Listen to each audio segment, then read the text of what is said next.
ያውቅ ነበር ግን ፈሪ ነሽ እንዳይታወቅብሽ ብዙ ነገር ስትሰሪ ነበር። አዎ ስለ ፍቅር ብዙ ሰዎች ሲያወሩ ሰምቻለሁ፣ በጓደኞች አይቻለሁ። ግን ማገባው እንደዚህ ቤት ይባላል። እሱም ቢሆን መሄድ አትፈልግም። ላኩን ብላ ብትሆን እንኳ እሺ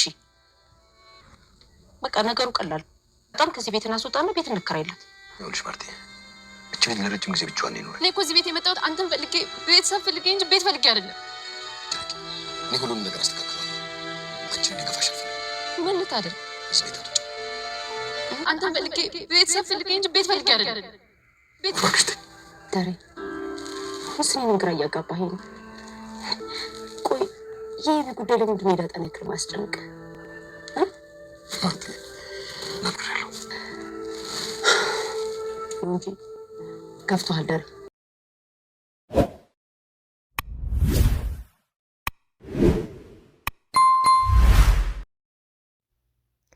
ዳጣን አቤጌል ልታፈና ስትል ሰላም ደረሰችላት ማለት ነው። እንግዲህ አቤጌል በተደጋጋሚ እሷን ከዛ ቤት ለማስወጣት ከነ መጨረሻው ከዛ ቤት እንደምትወጣ ነው የምትፈልገው ና እንደዚሁ እንግዲህ ጥቃት ልታደርስባት በተደጋጋሚ እየሄደች ነበረ። አሁንም እንግዲህ እሷን ለማፈን ስትሄድ እንግዲህ ሰላም ደርሳባታለች ማለት ነው። ሰላም እንግዲህ ዳጣን በጣም አርግታ ነው እየጠበቀቻት ያለው ማለት ነው። አይኗን ራሱ እየነቀለች አይደለችም። ወይዘሮ ማርታም እንግዲህ ዳጣ ከዚህ ከቤት መውጣት አለባት እያለች ትገኛለች። አቶ ደረጀ ደግሞ በፍጹም ከዚህ ቤት አትወጣም፣ ለምን አቤጌል ወደ ውጪ አንልካትም እያለ ይገኛል። ወይዘሮ ማርታም ልጄን በፍጹም ወደ ውጭ ሀገር አልካትም፣ አንተ ለምንድን ነው የዳጣ ነገር ሲነሳ ዳጣን ከአቤጌል የምታበልጠው እያለች ትገኛለች ማለት ነው። ሰላም ጤና ይስጥልኝ ውድና የተከበራችሁ የቻናሌ ቤተሰብ ሁላችሁም ሰላም ብያለሁ። በያላችሁበት ሰላማችሁ በዚህ ትርፍርፍ ይበለኝ እያልኩኝ ዳጣ ድራማ ደስ የሚልና አስተማሪ ድራማ ነው ማለት ነው።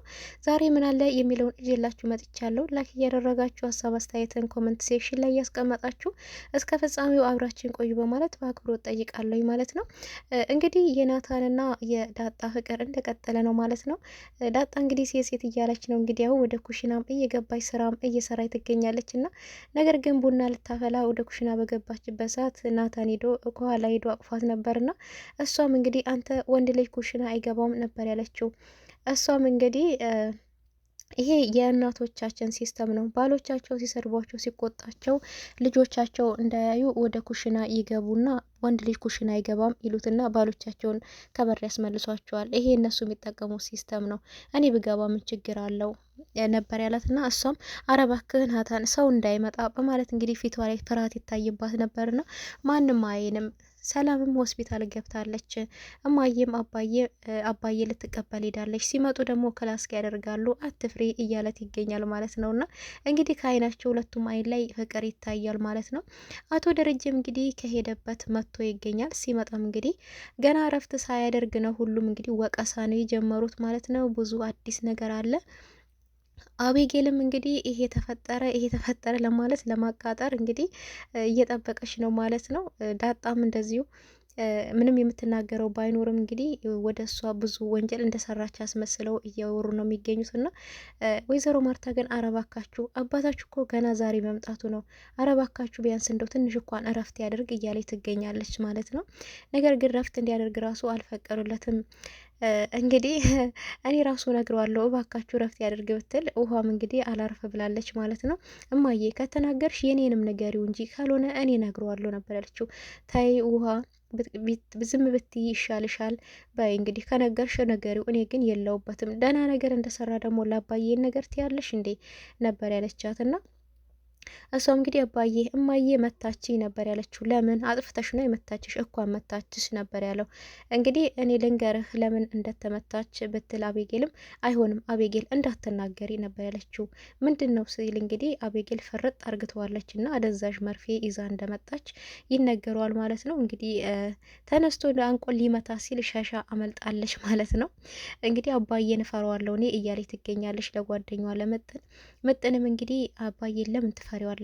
አባትሽ እኮ ነው፣ አክብሪው እንጂ አትፍሪው ነበር ያለቻት። እና እውነት ነው፣ ትክክል ነው። አባትን መፍራትም እንዳለ ሆኖ ማክበር ነው። አባትን ማክበር ቤተሰብን ማክበር ነው እንጂ መፍራት መፍትሄ ይሆናል ብዬ አላስብም ማለት ነው። እንግዲህ አቶ ደረጀ መልካም አባት እንደሆነ ነው የምንረዳው። አቤጌልም እኔም ልናገር አዲስ የምናገረው ነገር አለኝ እያለች ትገኛለች። እሱም እንግዲህ የምትናገረው የዳጣን ጉዳይ ነው። ዳጣ ከዚህ ቤት እንድትወጣ ነው የምትፈልገው ማለት ነው። እሷ እንግዲህ ከናታን ጋር ፍቅር ጀምራለች። ሲሳሳሙ አይቻቸዋለሁ። ስልኬንም ፎርማት አርግተውብኛል ቪዲዮ እንዳይታይ እንግዲህ ብላ ይህን ልነግረው ነበረ። እንግዲህ ወይዘሮ ማርታም አንዳንድ ነገሮችን እያጫወተችው ነበረ። እሱም እንግዲህ ዳጣ ከዛ ቤት እንድትወጣ ነው ለአቶ ደረጀ እየነገረችውና በቃ ምንም እረፍት እየሰጡኝ አይደሉም እነኚህ ልጆች። ስለዚህ በቃ ለዳጣ እዚሁ አካባቢ ቤት አይተን እንከራይላት ነበር ያለችውና አቶ ደረጀ ግን በፍጹም አይሆንም፣ እንዴት ነው ከዚህ ቤት የምትወጣው እቺ ልጅ? ከዚህም በፊት እኮ በጣም ከባድ ህይወቶችን አሳልፋለች። ውጭ ላይ እኮ ብቻዋን ኖራለች። አሁን እኮ ሰው ያስፈልጋታለች ልጅ ነበር ያለውና ወይዘሮ ማርታም እንግዲህ ይህንን ነገር እረዳሃለሁ፣ ነገር ግን የቤታችን ሰላም ጠፍቷል። አቤጌል ይኸው እሷ ልጅ እዚህ ቤት ከመጣይ ጀምሮ ምንም ሰላም አላገኘችም። ናታንም ደግሞ ሳየው አይኑን ከዳጣ ላይ ያነሳም፣ በጣም አይኑ ወደ እሷ እየጣለ ነው ነበር ያለችው። ማለት ፍቅር ጀምሯል እያልሽ ነው ስላት፣ አዎ ጀምሯል፣ ምናቸውም ደስ አላለኝም፣ እስር ስሩ ማለት አብዝታለይ፣ እሱም እንደዛው በቃ እሷን ነው ሁልጊዜ የሚያየው ትላለች። እንግዲህ ወይዘሮ ማርታ የምትፈልገው አቤጌልና ናታን እንዲጋቡ ነው እንጂ በፍጹም ከዳጣ ጋራ አንድ ላይ እንዲሆኑ አትፈልግም። ከዚህም በፊትም እንግዲህ ቀደም ብላ ከናታን ራቂ ብላ ነግራታለች ማለት ነውና እንግዲህ አቤጌል ድሮ እንደዚህ አይነት አመል የላትም። ዳጣ እዚህ ቤት ከመጣች ጀምሮ በናታን አትደራደርም። ስለሆነ አመሏ እየተቀያየረ አቅቶኛል። ስለዚህ ዳጣ ከዚህ ቤት መውጣት አለባት የሚል ሀሳብ ነው የሰጠችው። ለአቶ ደረጀ በጣም ከባድም ቢሆን ግን የሚስቱን ስሜት ማክበር ስላለበት ብቻ እሺ ብሏል ማለት ነው። እሺ ቢልም ግን በጣም እየተጨነቀ ነው። እንዴት ነው ውጪ ምላት? እንዴት ነው ቤት ልከራይልሽ ምላትም እያለ ነው። እሷም እንግዲህ ካልሆነ በቃ ናታን ከዚህ ቤት ይውጣም ነበር ያለችውና እንግዲህ አቶ ደረጀም አይ ናታን ያደራ ልጅ ነው፣ ከዚህ ቤት መውጣት የለበትም፣ አባቱ አደራ ብሎኛል ነበር ያለውና እንግዲህ እዚህ ጋር እንደምንመለከተው ከሆነ አቶ ደረጀ ከአቤጌልም የበለጠ ለዳጣ ትልቅ ቦታ እንዳለው ነው የምንመለከተው። እንግዲህ ዳጣ ከዚህ ቤት አትወጣም፣ አቤጌል ለምን ወደ ውጭ ሀገር አንልካትም ማለቱ ራሱ አጠራጥሯታል ወይዘሮ ማርታ ማለት ነው። ለምን እንደዚህ ሊል ቻለ እያለች እየተጠራጠረች ነው ማለት ነው። ዳጣና ናታንም እንግዲህ ደስ የሚል ጊዜ እያሳለፉ ነበረ።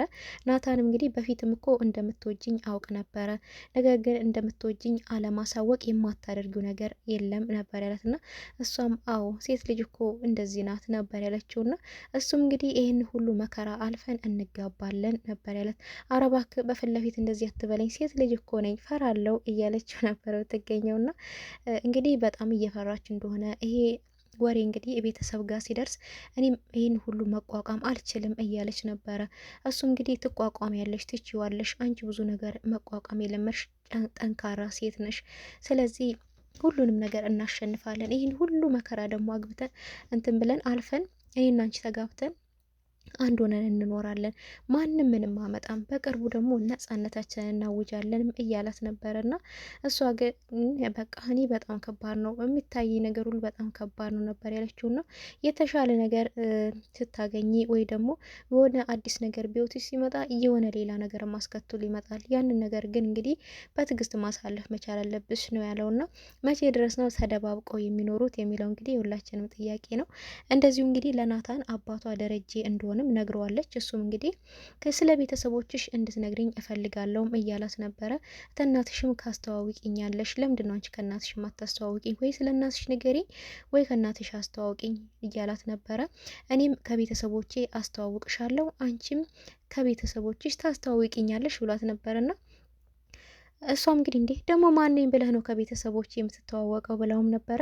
እንዴ የወደፊት ባሏ ነኝ ብዬ ነው የምትተዋወቀው ነበር ያላት። እና በል እንደዚህ አይነት ነገር አይሰራም፣ አሁን ገና ነው እኮ እኛ እኮ ገና መጀመሪያው ላይ ነን እኮ ያለ ነው ነበር ያለችው። እና እኮ መጀመሪያውን እኮ ወደ ጥልቁ ለማስገባት ከቤተሰብ መተዋወቅ አለብን ነበር ያላት። ና እሷም እሺ ከአባቴ አስተዋውቃለሁ ብለው ነበር። ና እንግዲህ ከአባቷ ለማስተዋወቅ ያሳየችው ፎቶ የአቶ ደረጀን ፎቶ ነበር ያሳየችው። ና እሱም አንቺ ትቀልጃለሽ እንዴ እኔ አባትሽን ፎቶ እኮ ነው ያልኩሽ ብላት እኮ አባቴ ደረጀ ነው ብላ እንግዲህ ያለውን ነገር ሁሉ ነግረዋለች።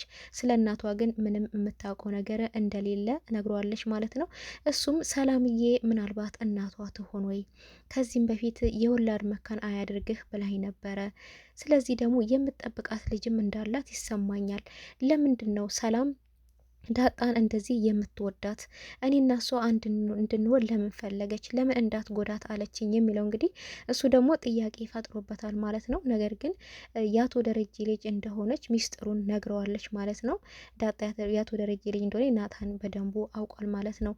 ስለዚህ አቶ ደረጀም እንግዲህ እየጠየቃት ነበረ ማለት ነው። እና ከእሱ ጋር ያለሽ ግንኙነት ምንድን ነው ከናታን ጋር ብሎ ጠይቋት ነበር። እሷም ምንም ግንኙነት የለኝም ብላ እንግዲህ ሽምጥጥ አርግታለች ማለት ነው። አቤጌል የምትለው እውነት ነው ቢላትም አይ አባዬ ምንም ነገር የለም በቃ ከዚህ በላይ አትጠይቀኝ በማለት ነበር የዘጋችውና እንደማትወሽኝ ተስፋ አድርጋለሁ። እኔና አንቺ አንወሻሽም ያለውን ነገር ንገሪኝ ብሏትም ነበረ።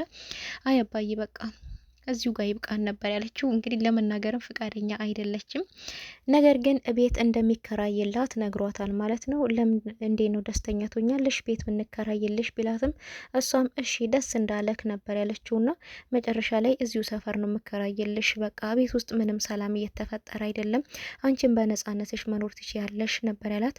እንደማይከፋሽ እርግጠኛ ነኝ ቢላትም እንዴት እንደማይከፋሽ ትለኛለህ? በጣም ነው እንጂ የሚከፋኝ ነበር ያለችውና እኔ ቤት አይደለም ፈልገው ቤት ፈልጌ አይደለም የመጣሁት፣ እኔ አንተን ፈልጌ ነው፣ አባትነትህን ፈልጌ ነው የመጣሁት። እኔ የቤት ፍላጎት የለኝም። እኔ የቤት ከሆነ ሰማዩም እኮ ቤት ሆኖኝ ንፋሱን ዳመናውን ሁሉ ነገር እኮ ሰማይ ጠለላ ሆኝ ብዙ ሆኖኝ ብዙ አመትን ኖር ያለውኝ እኔ የቤት ፍላጎት የለኝም በማለት ነበር እንግዲህ ያለችውና እሱም እንግዲህ በጣም በመደንገጥና በተሰበረ ልብ እንግዲህ ያለፈውን ህይወትሽን እንድታነሽብኝ አልፈልግም፣ በቃ የትም አትሄጂም ትቼዋለሁ ነበር ያላትና እሺ ትቼዋለሁ ያልኩህ አባዬ ነበር ያለችው። አዎ ትቼዋለሁ በቃ የትም አትሄጂም እዚሁ ቤት ነው የምትኖሪው ብሏታል ማለት ነው። እንግዲህ ዳጣ አሸንፋለች፣ የትም አትሄድም። የአቤጌል ጥንስስ እንግዲህ አልተሳካም አልበሰለም ነው የሚባለውና ምጥንና ውሃንም እንግዲህ አቶ ደረጀ እያወራቸው እንደ አባትነትም እየመከራቸው ነበረና እኔ አባዬን ፈራዋለው ነበር ያለችው ውሃ። እሷ ለምን አባዬን ትፈሪዋለሽ? አባዬን አክብሪው አባትሽ እኮ ነው እንጂ አትፍሪው ነበር ያለቻትና እስቲ አንቺ አባትሽ አስከፍቶሽ በሚያውቀው በምን ነገር ነው ቢላትም እንግዲህ ምጥን እንግዲህ አባቴ ጊዜ አይሰጠኝም፣ ሲመጣ ስልኩ ላይ ነው የሚቀመጠው፣ ከኔ ጋራ አያወራም፣ እኔ ሳውራው ስልኩን ብቻ ነው የሚያው፣ ይሄ እኮ አባቴ ያናድደኛል ነበር ያለችውና አቶ ደረጀ ግን እኔ እንደዚህ ያደረግኩት ቀን አለ ቢላት አይ አታባይ ስልኩን ብትይዝም እኮ ታወራኛለህ ነበር ያለችውና እዚህ ጋር እንግዲህ የምንረዳው ቤተሰብ ለልጆቻቸው ቦታ መስጠት እንዳለባቸው፣ ለልጆቻቸው ፍቅር መስጠት እንዳለባቸው ነው የምንረዳው ማለት ነውና አቶ ደረጀ እንግዲህ በጣም ተጨንቆም ወደ ቤት ተመልሶ እያዘነ ነበረ። ወይዘሮ ማርታም ይህን እየተመለከተች እንግዲህ አቶ ደሬ ምን ሆነ ነው እየተጨነክ እኮ ነው ነበር ያለችውና እሱ ምንም ደግሞሻል አንቺ ተኝ አረፍ በይ ነበር ያላት።